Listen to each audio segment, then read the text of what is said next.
स्वागत है दोस्तों एक बार फिर से आपका योगेंद्र टाइम प्लेटफॉर्म पे।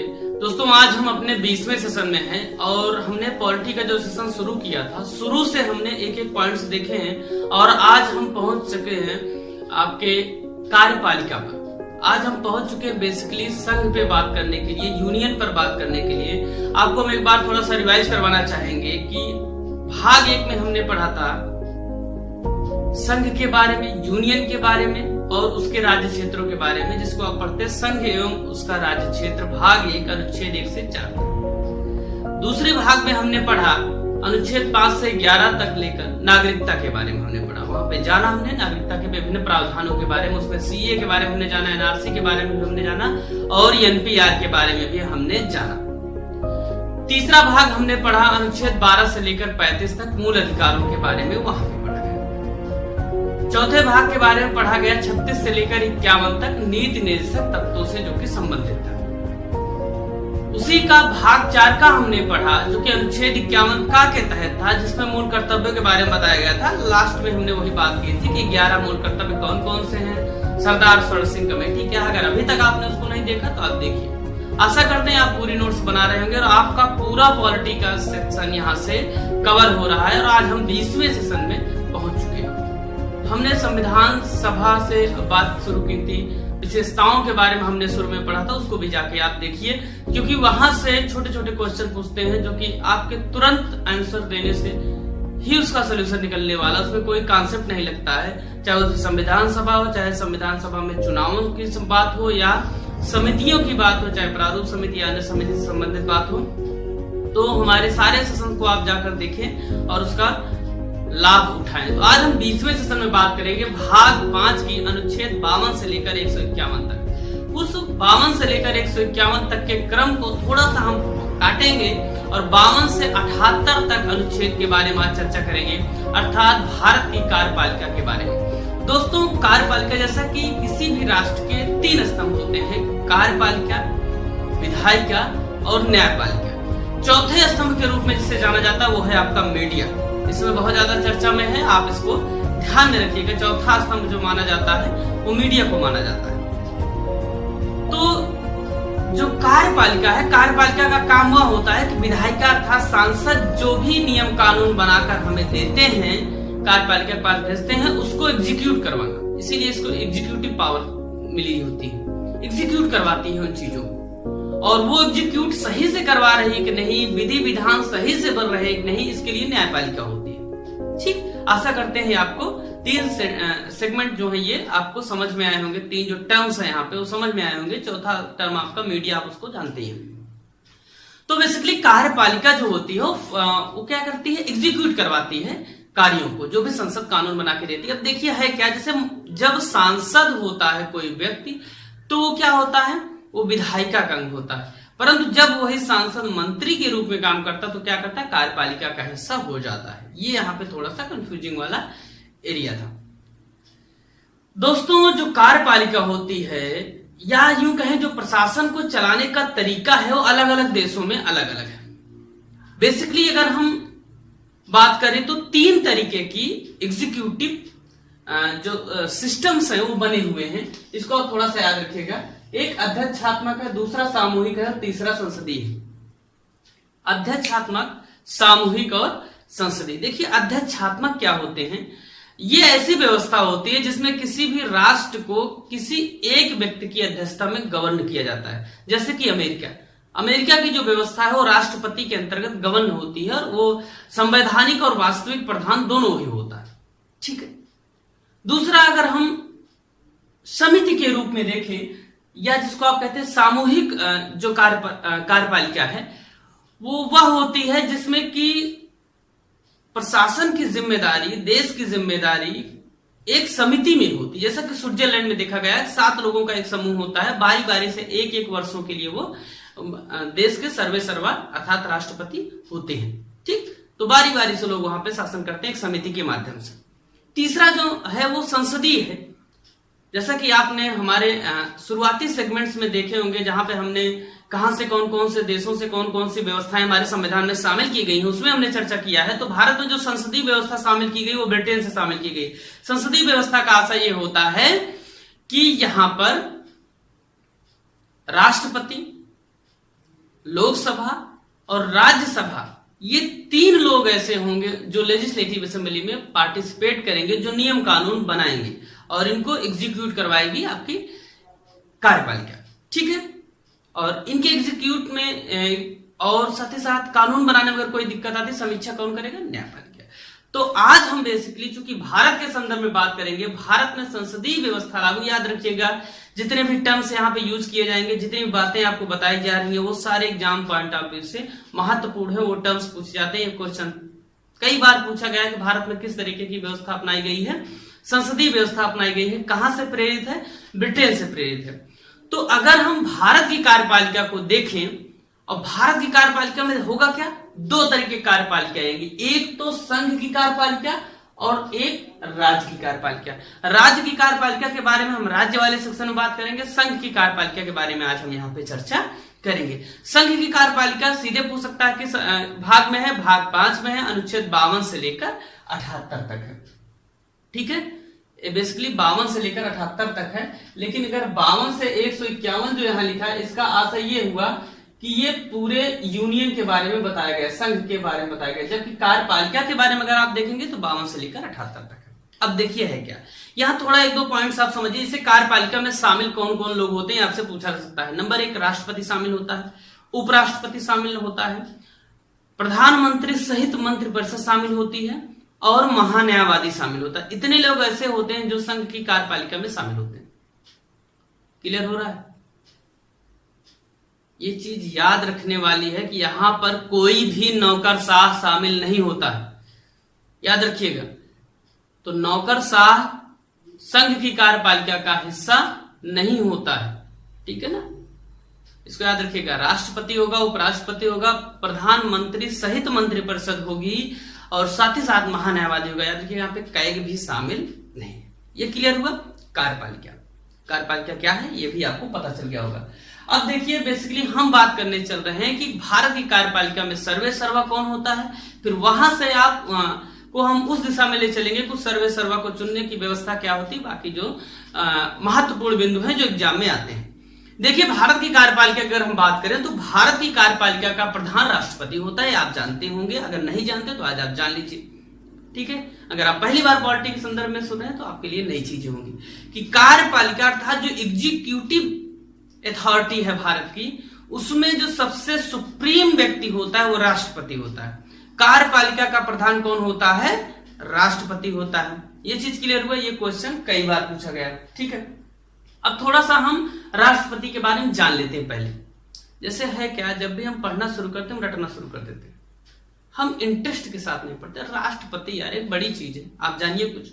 भारत का वो प्रथम नागरिक है, ये जानिए आप। ठीक, कोई भी किसी भी देश से संधि या समझौता होता है राष्ट्रपति के नाम से ही होता है, भले उसे प्रधानमंत्री यात्राएं करके करते हैं। ठीक है, इसको याद रखिएगा। तीनों सेनाएं जो होती है उसका प्रमुख होता है राष्ट्रपति, इसको आप याद रखिएगा। तो ये कुछ ऐसे पॉइंट्स हैं जो आपके एग्जाम पॉइंट ऑफ व्यू से महत्वपूर्ण है। ठीक है, एक प्रश्न इसको आप घुमा के थोड़ा सा पूछ सकता है कि भारत का क्या होता है? ये संवैधानिक प्रमुख होता है, याद रखिएगा। भारत सरकार का वास्तविक प्रमुख कौन होता है? प्रधानमंत्री, परंतु संवैधानिक प्रमुख कौन होता है? राष्ट्रपति। इस बात को आप दिमाग में थोड़ा सा रखिएगा। ठीक है भैया, अब थोड़ा सा एक लाइन और ध्यान में रखिएगा कि भारत का जो राष्ट्रपति होता है उसका निर्वाचन होता है। क्या होता है? निर्वाचन। देखिए 2-3 शब्द होते हैं, जैसे एक तो चुनाव होना, चुना जाना, मनोनीत होना, नियुक्त होना। ये 3 अलग अलग शब्द हैं, वर्ड्स हैं, जिनके अलग अलग अर्थ हैं और ये ऑप्शन में आपको पूछता है। जैसे प्रधानमंत्री नियुक्त होता है, ठीक है। राज्यसभा में 12 सदस्य क्या होते हैं? मनोनीत होते हैं। राष्ट्रपति क्या होता है? चुना जाता है, इसका चुनाव होता है।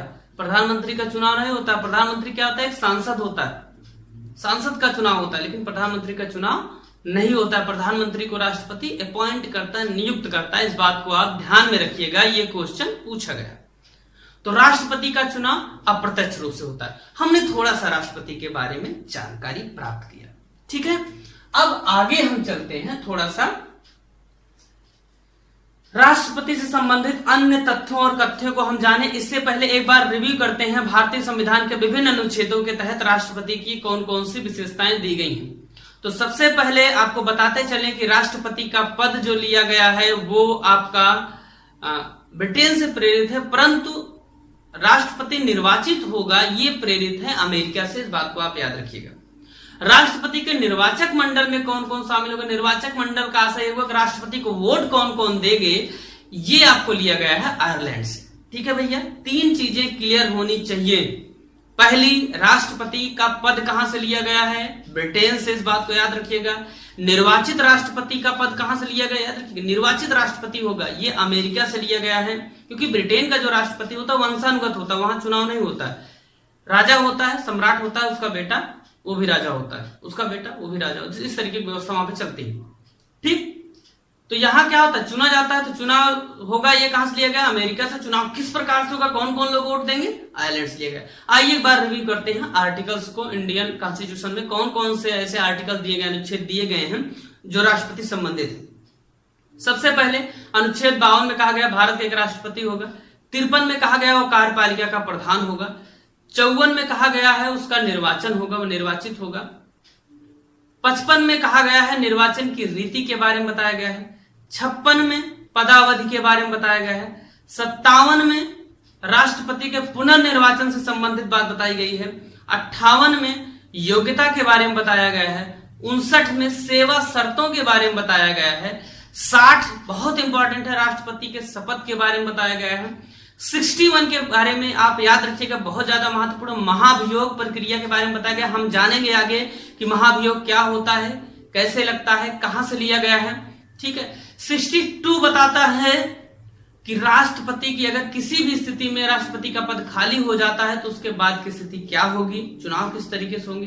ठीक है, तो 62 तक राष्ट्रपति है बेसिकली। 63 से हमारा उपराष्ट्रपति शुरू हो जाता है। ठीक है भैया, तो आइए शुरू करते हैं आज के सेशन के मुख्य पार्ट को। इसमें सबसे पहले हम जानेंगे कि राष्ट्रपति बनने के लिए आखिर आपके पास कौन कौन सी योग्यता होनी चाहिए, क्या क्या हो आपके अंदर कि आप राष्ट्रपति बने ना। जैसे आप जब बड़े होते हैं, ग्रेजुएट हो जाते हैं या अंडर ग्रेजुएट रहते हैं, तो आपको बताया जाता है आपको क्लर्क बनना है। कभी आपने सोचा कि आपको राष्ट्रपति बनना है? सोचिए जरा, अगर आपको राष्ट्रपति बनना हो तो आपके अंदर कौन कौन सी योग्यताएं होनी चाहिए। आपको राष्ट्रपति के बारे में इसलिए पढ़ना चाहिए क्योंकि वो आपके राष्ट्र का संवैधानिक प्रमुख है, इसलिए आपको उसके बारे में जानना चाहिए। और आज आप राष्ट्रपति के बारे में कई ऐसी चीजें जानेंगे जो अगर आप पढ़े भी हैं तो आप नहीं जानते होंगे। ठीक, कई चीजें आपको नहीं मिलने वाली हैं, इसलिए सेशन को आप पूरा देखिएगा। ठीक है, तो सबसे पहले अगर योग्यता की बात करें तो किसी भी संवैधानिक पद के लिए जो सबसे ज्यादा कंपलसरी चीज है वो है आपका भारत का वो नागरिक हो। ठीक है, भारत का क्या हो, नागरिक हो। अब एक चीज अगर आप पढ़े हैं तो एक चीज दिमाग में आती है कि राष्ट्रपति और राज्यपाल में डिफरेंस क्या है। कि राष्ट्रपति में क्लियर है कि जो भारत के आप नागरिक हैं वो जन्म से हो। कहां से हो, जन्म से। इस बात को आप याद रखिएगा कि आप नागरिक जन्म से हो, जबकि राज्यपाल में जन्म से आप नागरिक हो, ये बाउंड नहीं है, ये बाउंडेशन नहीं है। इस बात को आप ध्यान में रखिएगा। दूसरी बात क्या है, दूसरी बात कही गई उम्र कम से कम 35 साल हो। आप 35 वर्ष की उम्र पूरी कर चुके हो। ठीक है, कितनी उम्र पूरी कर चुके हो, 35 साल की भैया। ठीक, तीसरी बात क्या कहता है, तीसरी बात यह कहता है कि लोकसभा के सदस्य बनने की आपके अंदर योग्यता हो। ठीक है, क्लियर हो रहा है। 35 साल एक पता नहीं कितनी बार एग्जाम में पूछा गया, कम से कम उम्र है ये। 35 साल के होंगे तभी राष्ट्रपति का चुनाव लड़ पाएंगे। अब राम खिलावन जो है गांव से उठे हैं, उनके दिमाग में एक आइडिया है कि उन्हें राष्ट्रपति बनना है। तो सबसे पहले वो समझे भैया राष्ट्रपति बनने के लिए क्या क्या होना चाहिए। गए पूछे गांव के मुखिया से। ठीक है, या मान लीजिए कोई एक तैयारी करने वाला लड़का है, अच्छा लड़का पढ़ने में, उसके पास गए, भैया बताओ श्रीमान भरोसेमंद आप बताएं हमको कि राष्ट्रपति मैं किस तरीके से बन सकता हूं। तो भैया जो चिंटू हैं, चिंटू ने बताया, चिंटू ने राम खिलावन के बताया सबसे पहले चाचा आप क्या हो, भारत के नागरिक हूं। चाचा के हाँ यार हम तो भारत के नागरिक हैं, पहले से हम तो जानते ही नहीं थे। ठीक है, तो भारत के नागरिक हूं। दूसरी बात उम्र 35 साल हो। चाचा के हाँ 55 साल है। कहीं लोकसभा का सदस्य बनने की योग्यता, उसको देखे हाँ है उम्र कंप्लीट, ठीक है, उसको आप देखेंगे। कहे लाभ के पद पर ना हूं। चाचा कहे यार ये कौन सा पद है। अब राम खिलावन जी चिंटू से क्या पूछ रहे हैं कि ये यार लाभ का पद क्या होता है। तो चिंटू ने उनको बताया कि चाचा लाभ का पद वह होता है जो मंत्री, सांसद, विधायक, इन सब के अलावा अगर आप किसी पद पर हैं, सामान्यतः अगर आप किसी इंस्टीट्यूट, सरकारी इंस्टीट्यूट है उसके पद पर हैं या सरकारी नौकरी कर रहे हैं, तो क्या है आप लाभ के पद पर हैं। तो कहे हम तो यार किसान हैं। तो कहे इसका मतलब आप चुनाव लड़ सकते हैं। अब राम खिलावन क्या हो गए, खुश हो गए भैया, ठीक है। राम खिलावन ने आगे ये कहा कि यार मान लो तो हमारे पास ये सब योग्यताएं हैं, चलो भैया सीधे सीधे पर्चा दाखिला कर देते हैं, राष्ट्रपति चुनाव आ गया है। चिंटू ने कहा नहीं चाचा, 2-3 चीजें और हैं। चाचा ने कहा यार क्या बार बार टोकते हो, क्या है। चिंटू ने कहा कि आपके पास 50 प्रस्तावक होने चाहिए, 50 अनुमोदक होने चाहिए और 15,000 क्या होने चाहिए, रुपए आपके पास होने चाहिए। जमानत जब वहां लगती है, जमानत में पैसा जमा होता है। तो चाचा ने कहा ठीक है 15,000 रुपए तो क्या है, बेटवा हमारा कमा रहा है, 15,000 रुपए तो हमारे पास है, परंतु प्रस्तावक और अनुमोदक क्या होता है चिंटू, बताओ यार कुछ। तो प्रस्तावक चिंटू ने बताया वे होते हैं जो आपके नाम का प्रस्ताव ले जाते हैं निर्वाचन आयोग के पास। 50 कितने ऐसे मेंबर्स होने चाहिए, 50 पार्लियामेंट के, याद रखिएगा इस बात को। और 50 अन्य क्या होने चाहिए, अनुमोदक की, उसका अनुमोदन करे। याद रखिएगा ये दोनों अलग अलग व्यक्ति होंगे, एक ही व्यक्ति नहीं होगा। ये बहुत कंफ्यूजिंग है, किताबों में लिखता नहीं है। 50 अनुमोदक और 50 प्रस्तावक अलग अलग व्यक्ति होते हैं। इसका अर्थ ये होगा कि आपके पास 100 व्यक्ति ऐसे होने चाहिए जो आपके सपोर्ट में आए, ठीक है, और 15,000 रुपए। अब राम खिलावन भैया किसी तरीके से क्या हुआ, बहुत जद्दोजहद करने के बाद इतनी व्यवस्था कर पाए, ठीक है। चिंटू ने कहा चाचा चुनाव तो लड़ने जा रहे, एक बात याद रखना। चाचा कहे क्या भैया, कहे अगर जितना वोट पड़ा, वैलिड जितना वोट पड़ा वहां पे सही वाला, उसका अगर 1/6 से कम वोट पाए, कितना, 1/6 से अगर कम वोट पाए तो आपकी जमानत जब्त हो जाएगी। क्या हो जाएगी, जमानत जब्त हो जाएगी। तो राम खिलावन ने कहा जमानत जब्त का आशा क्या हुआ, कहे जो 15,000 रुपए दिए थे ना, ये खत्म, आपको मिलेगा नहीं, ठीक है। तो आप इसको याद रखिएगा कि जितने भी संवैधानिक पद होते हैं उसका जितना वैध मत पड़ता है, अगर उसके 1/6 मत से आप कम पाते हैं तो आप क्या कर दिए जाएंगे, जमानत जब्त आपकी घोषित कर दी जाएगी। 1/6 याद रखिए, किसी भी पद के लिए, राष्ट्रपति के लिए नहीं, इसको सामान्यता जानते रहे, ठीक है। अब भैया इतना राम खिलावन जी को पता चला, ठीक है, राम खिलावन जी को इतनी जानकारी हुई। अब राम खिलावन जी ने चिंटू से पूछा आगे कुछ बताओ यार, कि बस इतना है। तो कहे एक शर्त भी है कुछ, कहे शर्त, कहे हाँ कुछ सकारात्मक भी है, कुछ उसमें नकारात्मक भी है। कहे जैसे, कहे पहली बात तो राष्ट्रपति बनने के लिए आप जिस समय राष्ट्रपति का चुनाव लड़ने जा रहे हैं, अगर किसी पद पर हैं तो आपको इस्तीफा देना पड़ेगा, छोड़ना होगा वो पद। क्या करना पड़ेगा, पद छोड़ना पड़ेगा, ठीक है, पद आपको छोड़ना पड़ेगा। तो उन्होंने कहा भैया हम तो किसान हैं, पहले बता दिए, तो कहां से हमको पद छोड़ना पड़ेगा। कहे अच्छा ठीक है, तो कोई बात नहीं। कहे अच्छा मान लो मैं विधायक होता तो कहे अगर आप विधायक होते तो क्या होता, आप जिस दिन राष्ट्रपति चुने जाते उसी दिन से पद वो समाप्त हो जाता, ठीक है भैया, इस बात को याद रखिएगा। दूसरी बात क्या है, कहेगा मान लो मैं चुनाव लड़ा जीत गया तो क्या होगा, तो कहे आपको जितना पैसा मिलेगा, वेतन मिलेगा, भत्ता मिलेगा और एक मकान मिलेगा, जिसको क्या कहते हैं, राष्ट्रपति भवन। कहे अच्छा 5 साल मिलता रहेगा, हाँ बिल्कुल। चिंटू ने कहा कि 5 साल आपको क्या है, मिलता रहेगा, किसी भी तरीके की इसमें कटौती नहीं की जाएगी, कोई अलाभकारी परिवर्तन नहीं होगा। क्या अच्छा ये बताओ यार कैसे राष्ट्रपति वाला घर होता है, राष्ट्रपति वाला भवन, राष्ट्रपति भवन कैसे होता है, क्या व्यवस्था होती है। तो भैया बताया चिंटू ने कि भैया इसको जो बनाए थे एक अंग्रेज थे, कौन, एडविन लुटियन। कहे तुमको यार कैसे पता, कहे चाचा यही पूछता है हमारे एग्जाम में, कौन थे, किसने बनाया था, एडविन लुटियन ने बनाया था। लाल बलुआ पत्थर से बनाया गया एक सुंदर सा मकान है, इसमें लगभग 340 कमरे हैं। एक समय ये दिल्ली की सबसे ऊंची बिल्डिंग हुआ करती थी। 4 मंजिला ये बिल्डिंग है। आप कभी भी जाके देख सकते हैं। शाम को बढ़िया इसकी लाइटिंग की जाती है, आप उसका लुत्फ उठा सकते हैं। ठीक है, अब इतना राम खिलावन को चिंटू ने समझाया। ठीक है, तो आपको यहां पे 2 आर्टिकल्स भी याद रखें, योग्यता और शर्तें। ठीक है, अब इनको लगा हाँ भैया अब तो क्या हो गया, अब हम मान लीजिए चुनाव जीत गए। ठीक है, अब जीत गए, इनको तो क्या अभी बीच में कुछ पूछे नहीं, सीधे क्या आप मान लो जीत गए, हम इतना तो हमारे पास है, ये हम जीत जाएंगे। ठीक है, तो कहे तब क्या होगा, कहे आपको अनुच्छेद 60 के अनुसार शपथ दिलवाई जाएगी। कहे शपथ कौन दिलाएंगे, शपथ कौन दिलवाएंगे, चीफ जस्टिस ऑफ इंडिया।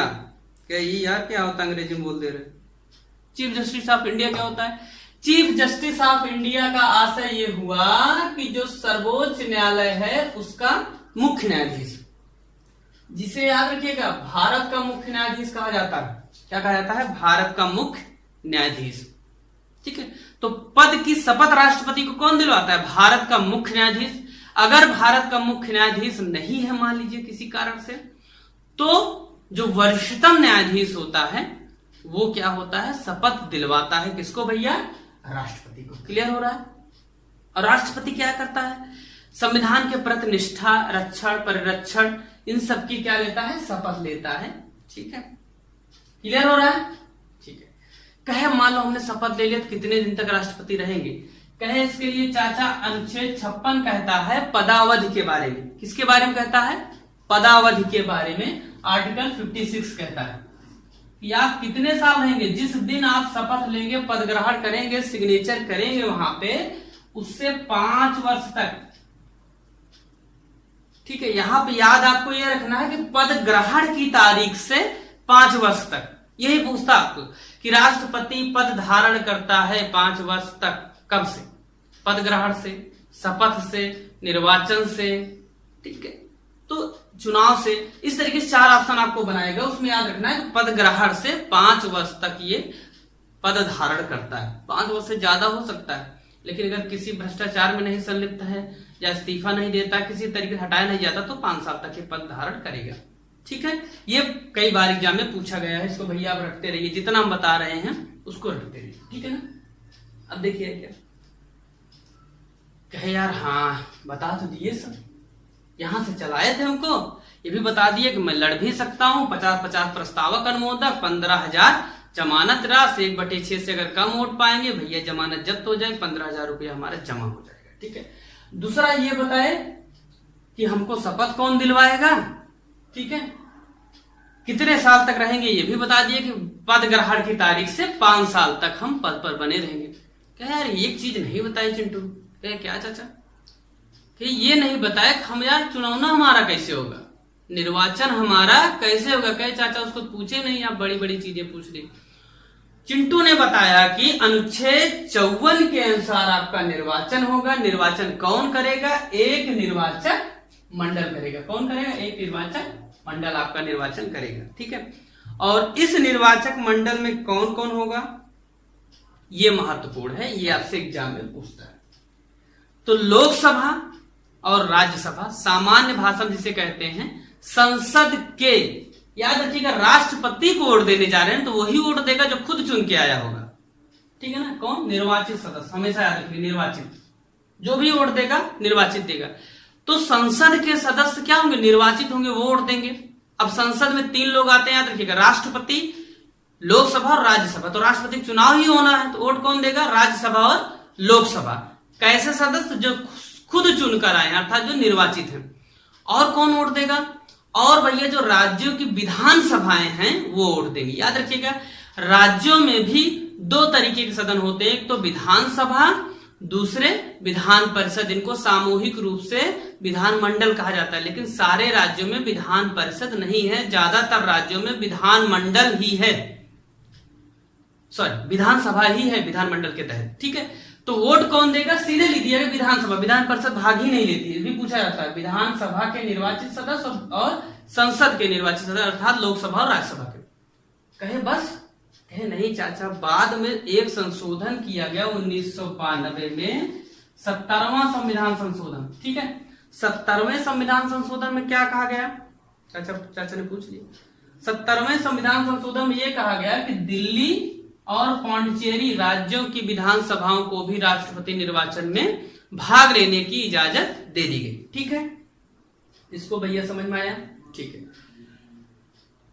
तो राम खिलावन ने कहा कि ये तो यार निर्वाचन बता दिए तुम हमको, अब बताओ वोटवा कैसे डालते हैं लोग, जाते हैं वोट कैसे करते हैं, वोटिंग का सिस्टम क्या है। अब उसने बताया कि निर्वाचन की रीति अनुच्छेद 55 में दी गई है, अनुपातिक प्रतिनिधित्व के द्वारा एकल संक्रमणी मत प्रणाली के अनुसार। क्या बोले तो समझे ही नहीं आया। तो कहा कि एक एक शब्द का अर्थ समझिएगा, आनुपातिक प्रतिनिधित्व, ठीक है। एक एवरेज निकाला गया है, उसका प्रतिनिधित्व आपसे करवाया जा रहा है, ठीक ना। उसके आधार पे एकल संक्रमणी का आशय यह हुआ कि एक ही व्यक्ति क्या करेगा, कई लोगों को वरीयता क्रम के अनुसार वोट देगा। ये चीज समझ नहीं पाते लोग। एकल संक्रमणी का आशय यह होता है कि एक ही व्यक्ति वरीयता क्रम के अनुसार कई लोगों को, कई उम्मीदवारों को वोट देगा। जैसे आप सामान्यतः क्या देखते हो, प्रधानी का चुनाव है, 4 लोग खड़े हैं तो आप किसी एक को वोट देते हो। विधायकी का चुनाव है, कोई खड़ा है, 4 लोग, 5 लोग, 10 लोग खड़े हैं, उसमें से एक व्यक्ति को आप वोट देते। परंतु राष्ट्रपति उम्मीदवार अगर 4 लोग खड़े हैं तो चारों को वोट देंगे। उसमें से ऐसे देंगे कि पहला वोट उसे देंगे जिसे आप राष्ट्रपति बनना चाहते हैं, हाँ इसको बनना चाहिए। दूसरा वोट उसे देंगे जिसे मान लो पहले ना बने, दूसरा ही बनना चाहिए, तीसरा इसे, चौथा इसे, ठीक है। इस तरीके से क्रमबद्ध तरीके से हम किसको ज्यादा पसंद करते हैं उसी क्रम में वोटिंग की जाती है, ठीक है ना। इसे कहते हैं एकल संक्रमणी मत प्रणाली, इसको याद रखिएगा, ठीक है। और ये मतदान कैसा होता है, गुप्त मतदान होता है, ठीक है। अब ये प्रणाली हो गई, 4 लोगों को वोट दिया जाता है, ठीक है। और इसमें एक विधि ये लगाई जाती है कि जिस भी व्यक्ति को विजेता घोषित किया जाएगा उसे कुल वैध मतों का 50% प्लस 1, अर्थात जितना मान लो 100 वोट पड़ा है टोटल, तो 50 वोट धन 1, कम से कम 50 से 1 वोट ज्यादा होना चाहिए, तभी उसे विजेता घोषित किया जाएगा। अब मान लीजिए 50 वोट से ज्यादा उसका नहीं है, तब मान लीजिए क्या हो जाए कि 50 वोट से उसका 1 वोट ज्यादा नहीं है, तो तब उसमें यह होगा कि जो द्वितीय क्रम का व्यक्ति होगा उसके, आप ऐसे समझिए, मान लीजिए 4 लोग चुनाव लड़ रहे हैं राष्ट्रपति का, A, B, C और D। अब इसमें से वोटिंग हो गई और मतगणना शुरू हुई। मतगणना में ये पता चला कोई भी ऐसा व्यक्ति ऐसा नहीं है जो 50% वोट, मान लीजिए टोटल 100 पड़े हैं तो 50% प्लस 1 वोट पाया हो, 50% से एक ज्यादा हो कम से कम, ठीक है। तो देखेंगे जो प्रथम वरीयता था, जो 1 नंबर वाला वोट है, मान लीजिए इसे 10 मिला है, इसे 20 मिला है, इसे कुछ भी मिला है, 40 मिला है, इसे मान लो 5 मिला है, तो इसमें देखेंगे जिसका सबसे कम होगा उसको क्या कर देंगे, चुनाव से बाहर, तुरंत इनको बाहर कर दिए, ठीक।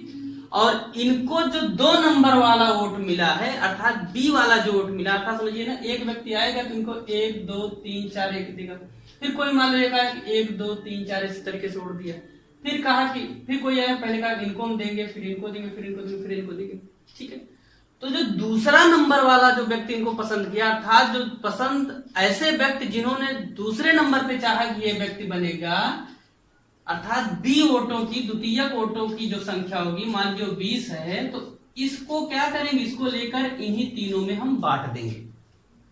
इसी कहते हैं एकल संक्रमणी मत प्रणाली। आप ऐसे समझिए, जो प्रथम वरीयता का मत जो सबसे पहली बार मतगणना होगी, जो सबसे कम पाया होगा उसके वोटों, उससे क्या है, उम्मीदवार उसकी रद्द कर दी जाएगी, उसे बाहर कर दिया जाएगा, तथा उसके वोटों को जो दूसरे नंबर वाला वोट होगा उसी का, उसको लेकर बाकी जो उम्मीदवार बचे होंगे लड़ाई में, उनमें क्या है, आपस में बांट दिया जाएगा, ठीक है। और इस प्रक्रिया को तब तक किया जाता रहेगा जब तक कोई एक व्यक्ति 50% प्लस 1 वोट नहीं प्राप्त कर लेता, ठीक है। हाँ यार, तो बहुत कठिन प्रक्रिया है, राष्ट्रपति बनना है, इतना कठिन समझाएगा, ठीक है। अच्छा, मान लो जो विधायक जाएंगे वोटवा देने, और जो राष्ट्रपति में जो सांसद लोग वोट देंगे, इनके वोट की वैल्यू क्या होगी यार, क्योंकि यूपी में मान लो इतनी जनसंख्या है, 80 सीट है, केरल में कम सीट है, लक्षद्वीप, दादरा नगर हवेली, इन सब में क्या है, बहुत कम सीट है। कहे तब तो दिक्कत हो जाएगी। तो कहे क्या किया गया इसके लिए, कहे किसके लिए ये किया गया है, कोशिश की गई है कि हर जगह क्या हो, बराबर मात्रा में प्रतिनिधित्व सबका हो।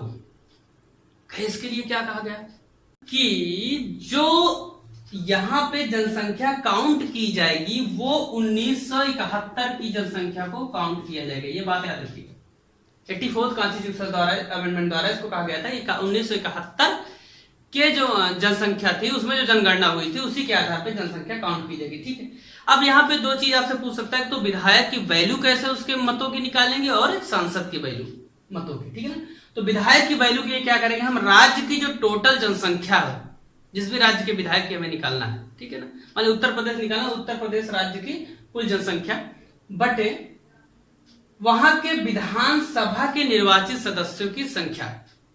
ठीक है, तो विधानसभा के निर्वाचित सदस्यों की संख्या से भाग दे देंगे और जितना भागफल आएगा उसको फिर से 1000 से भाग दे देंगे, तो जो भी आएगा वो क्या आएगा, विधायक की वोट वैल्यू आएगी। ठीक है, क्लियर हुआ। उस राज्य की जनसंख्या जितनी है 1971 की जनगणना के अनुसार भाग देंगे किससे, राज्य में निर्वाचित विधायकों की संख्या से, और फिर जो आएगा उसे भाग देंगे 1000 से। ठीक है, क्लियर। विधायक की वैल्यू आएगी। सांसद की वैल्यू कैसे निकालेंगे, सभी राज्यों के विधानसभा में निर्वाचित सदस्यों का मतों का मूल्य, अर्थात जो यहां से निकालेंगे एक विधायक का मूल्य, इसी तरीके से पूरे देश के विधायकों का मूल्य क्या करेंगे, जोड़ देंगे और उसको भाग दे देंगे निर्वाचित सांसदों की संख्या से। कितने सांसद निर्वाचित है, राज्यसभा और लोकसभा दोनों मिला के। ठीक है, भाग दे देंगे, जो आ जाएगा वो सांसद, राज्यसभा लोकसभा दोनों सांसदों की वोट की वैल्यू हो जाएगी। समझ रहे हैं, समझे कि नहीं समझे। विधायकों की वैल्यू के लिए उस राज्य की जनसंख्या को भाग दे देंगे उस राज्य में निर्वाचित जो सदस्य हैं उनकी संख्या कितनी है, जितना आएगा उसको भी 1000 से भाग दे देंगे, निकल गया। सांसदों की संख्या के लिए क्या करेंगे, वोट की वैल्यू के लिए, इसके लिए करेंगे कि जितने भी विधायक हैं उनके वोट की वैल्यू को जोड़ लेंगे और भाग दे देंगे निर्वाचित जो सांसद हैं उनकी संख्या से, आ जाएगा। ठीक है, सांसद में याद रखिएगा राज्यसभा लोकसभा दोनों में जो सदस्य होते हैं उनको सांसद कहा जाता है। ठीक है, तो आशा करते हैं आज का अभी तक का सेशन आपको समझ में आया होगा। हम कार्यपालिका के दूसरे हिस्से में राष्ट्रपति से संबंधित अन्य तथ्यों को लेकर आपके बीच में शीघ्र ही उपस्थित होंगे। बने रहिए हमारे साथ। बहुत बहुत धन्यवाद।